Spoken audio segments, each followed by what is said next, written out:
répétiteur. Nous sommes le 30 octobre 2327. Monsieur Dalvin demande à son fils. Yal, ton mère t'a donné le CD de tes notes du mois? Yal pousse un soupir en ouvrant son cartable. Il sent qu'il va passer un mauvais quart d'heure. Le voilà, papa.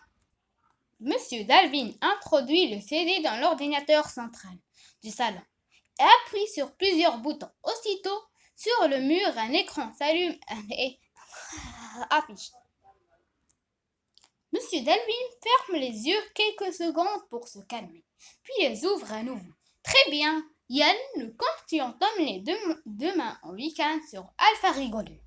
Mais il n'en est plus question. Je vais louer un répétiteur et tu resteras seul à travailler sous sa surveillance. Yann serre les poings. Alpha Rigolo, la planète au jeu, cela faisait des mois qu'il rêvait d'y aller. Et puis un répétiteur. Quelle horreur! Tout mais pas ça!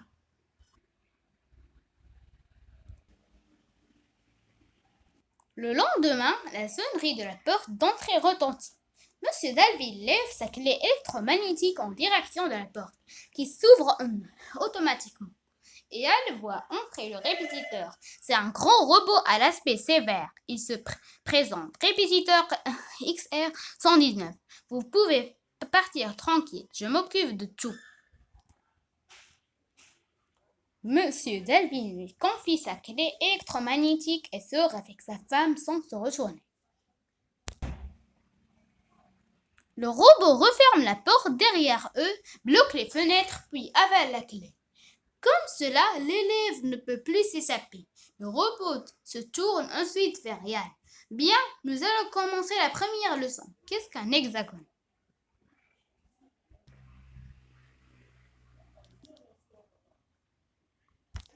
Yann répond rageusement. C'est une crotte de chien, espèce de boîte de conserve. Cela n'est pas la bonne réponse, répond calmement le robot. Qu'est-ce qu'un hexagone? Mets-toi de lui dans l'oreille, se moque Yann en lui faisant une grimace.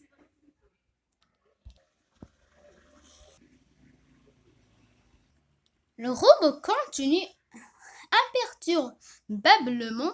Cela n'est pas la bonne réponse. Qu'est-ce qu'un hexagone? Yann fait demi-tour et file dans sa chambre. Le répétiteur le suit. Le garçon veut prendre un album, mais le robot le lui arrache des mains et redemande. Qu'est-ce qu'un hexagone? Yann décide de l'ignorer, de ne plus lui répondre. Il se dirige alors vers son téléviseur et tente de l'allumer. Mais l'écran reste vide. Le robot a déconnecté le poste.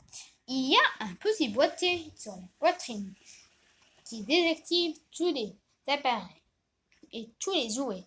La clip radio, les mini-disques, les consoles et c'est pareil pour le visiophone. Yann ne peut même pas demander de l'aide à l'un de ses copains. Tant pis, puisque c'est comme ça, je vais dormir, décide-t-il. Il s'étend sur son lit et ferme les yeux.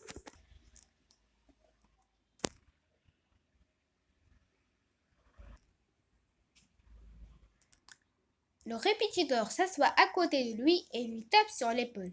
Qu'est-ce qu'un hexagone? Yann serre les dents et pense. Ne pas répondre.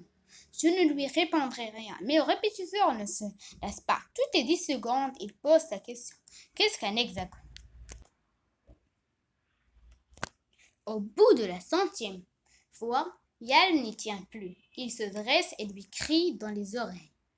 Assez. Un hexagone est une figure à 6 côtés patates.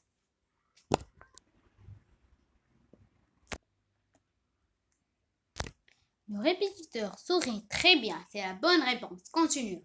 Yann baisse la tête et se dirige vers ses livres et ses CD de classe. Il sait qu'il a perdu la partie. Le lendemain soir, Yann a appris toutes ses leçons de la semaine. Le répétiteur semble content. Il ne lui pose plus de questions. Il accepte même de répondre aux siennes. Tu vois, Yann, derrière mon don se trouve la disquette d'instruction, le nom de l'élève et toutes les questions que je pose. S'il trouve tant que je n'ai pas la bonne réponse, je les répète. Tu peux me la montrer? Bien sûr, accepte le robot en la lui donnant.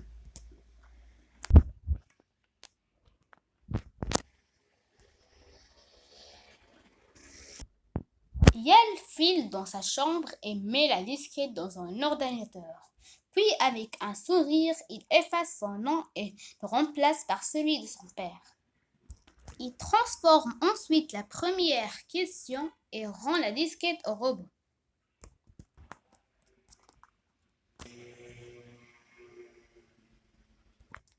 Le soir, quand ses parents arrivent, Yael se précipite vers eux. Maman, papa, je peux passer la soirée chez mon copain Chris? Monsieur Dalvin interroge le robot. A-t-il bien appris ses leçons? Parfaitement, monsieur. Il mérite bien un peu de distraction. Yael pousse un cri de joie et se précipite vers l'aérosenseur. Bye bye, papa, maman, amusez-vous bien.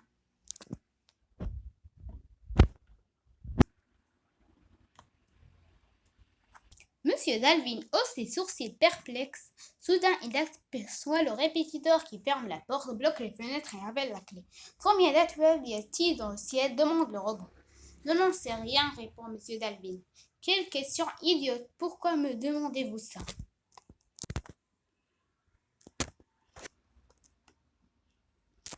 Le répétiteur prend un air sévère et répète. Cela n'est pas la bonne réponse. Combien d'étoiles y a-t-il dans le ciel? Horreur! Le répétiteur. Nous sommes le 30 octobre 2327. Monsieur Dalvin demande à son fils. Yael, ton maître t'a donné le CD de tes notes du mois? Yael pousse un soupir en ouvrant son cartable. Il sent qu'il va passer un mauvais quart d'heure. Le voilà, papa. Monsieur Dalvin introduit le CD dans l'ordinateur central du salon et appuie sur plusieurs boutons. Aussitôt, sur le mur, un écran s'allume et affiche.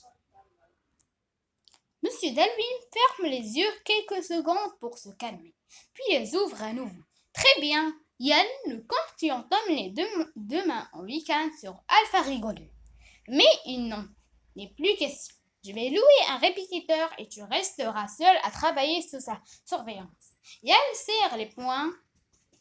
Alpha Rigolo, la planète au jeu, cela faisait des mois qu'il rêvait d'y aller. Et puis un répétiteur.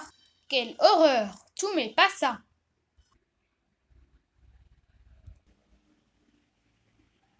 Le lendemain, la sonnerie de la porte d'entrée retentit. Monsieur Dalvin lève sa clé électromagnétique en direction de la porte, qui s'ouvre automatiquement.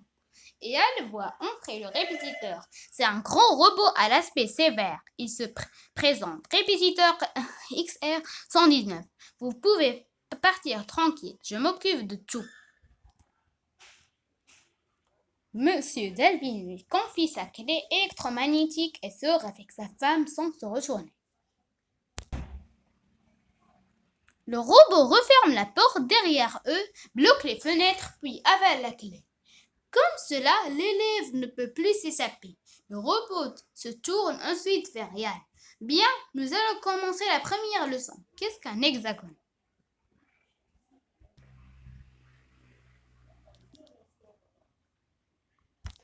Yael répond rageusement.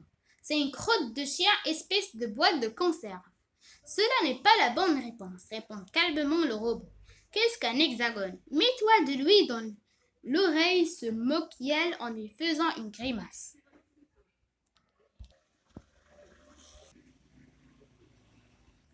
Le robot continue imperturbablement. Cela n'est pas la bonne réponse. Qu'est-ce qu'un hexagone? Yael fait demi-tour et file dans sa chambre. Le répétiteur le suit. Le garçon veut prendre un album, mais le robot le lui arrache des mains et redemande. Qu'est-ce qu'un hexagone? Yael décide de l'ignorer, de ne plus lui répondre. Il se dirige alors vers son téléviseur et tente de l'allumer. Mais l'écran reste vide. Le robot a déconnecté le poste. Il y a un petit boîtier sur la poitrine qui désactive tous les appareils et tous les jouets. La clip radio, les mini-disques, les consoles et c'est pareil pour le visiophone. Yann ne peut même pas demander de l'aide à l'un de ses copains.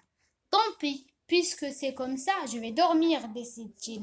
Il s'étend sur son lit et ferme les yeux.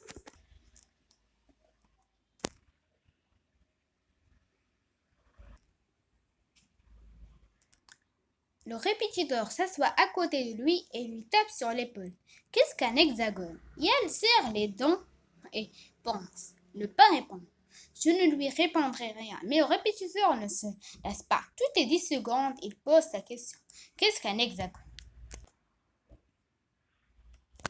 Au bout de la 100e fois, Yann n'y tient plus. Il se dresse et lui crie dans les oreilles. Assez. Un hexagone est une figure à 6 côtés patates.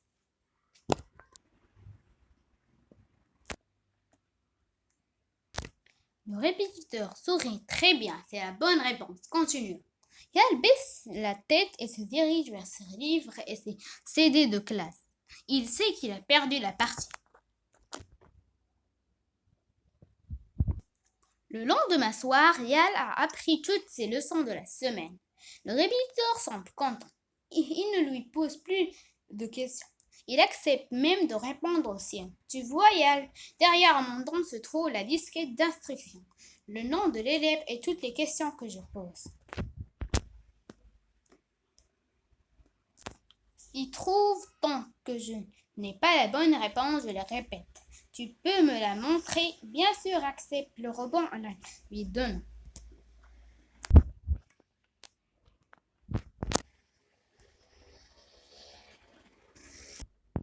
Yann file dans sa chambre et met la disquette dans un ordinateur.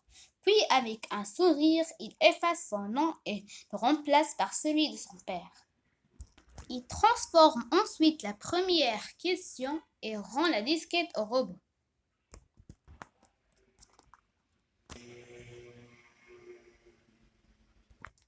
Le soir, quand ses parents arrivent, Yann se précipite vers eux.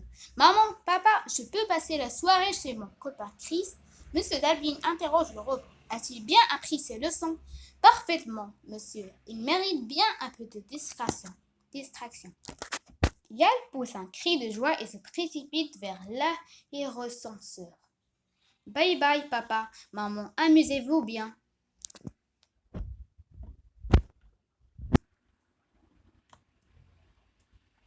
Monsieur Dalvin hausse les sourcils perplexes. Soudain, il aperçoit le répétiteur qui ferme la porte, bloque les fenêtres et révèle la clé.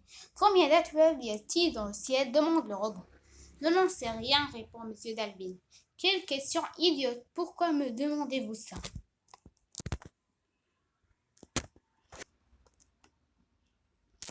Le répétiteur prend un air sévère et répète. Cela n'est pas la bonne réponse. Combien d'étoiles y a-t-il dans le ciel?